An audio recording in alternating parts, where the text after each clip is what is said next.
Will Justice Maria Lourdes Sereno speak to the court? It is day 25, week 7 of the impeachment trial of Chief Justice Renato Corona. I'm Natasha Gutierrez reporting live from the Senate for Rappler.com. Prosecutors have sent an invite to Justice Sereno asking her to testify.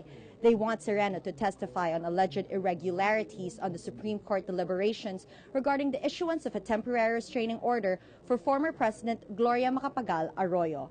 Whether or not she will testify, however, is a different story. Last February 14, 2012, the Supreme Court issued a resolution barring justices and employees from testifying in the impeachment court.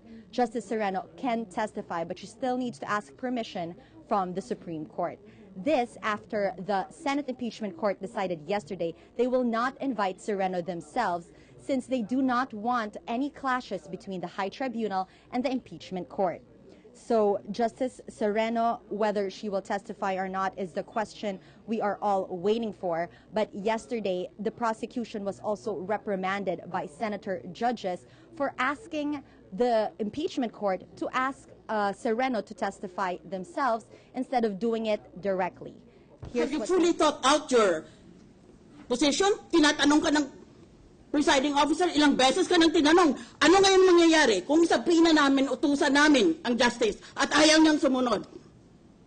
I-cite namin siya for contempt.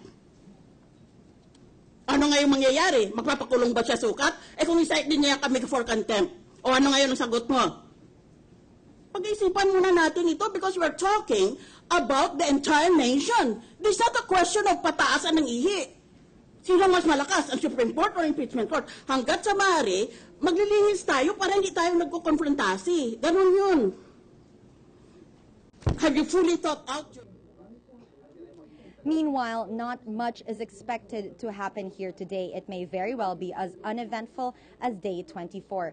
Yesterday, we saw the prosecution presented witnesses merely to authenticate documents in relation to Article 7. Article 7 alleges partiality of Corona in the issuance of a TRO to favor former President Gloria Macapagal Arroyo and to allow her to travel. Expected to return today is ABS-CBN cameraman Edward Liosala. Yesterday, Liosala authenticated a video he took on November 15, 2011 in the Supreme Court. It was a press conference by Supreme Court spokesperson, Midas Marquez, saying there were 3 conditions that Arroyo still needed to fulfill in order for the TRO to be effective. Later that night, on November 15, Arroyo tried but failed to leave the country. Liosala will be back today for continued cross-examination by the defense, and another ABS-CBN cameraman is also expected to be presented by the prosecution today. Now, the prosecution is expected to wrap up their case soon, but whether or not they will drop everything else after Article 7 and just stop on Article 7 is still unclear. The defense, on the other hand, says it will need about 3 to 4 weeks to present their case. Stay tuned with us at Rappler.com. Live stream. The trial starts at 2 p.m.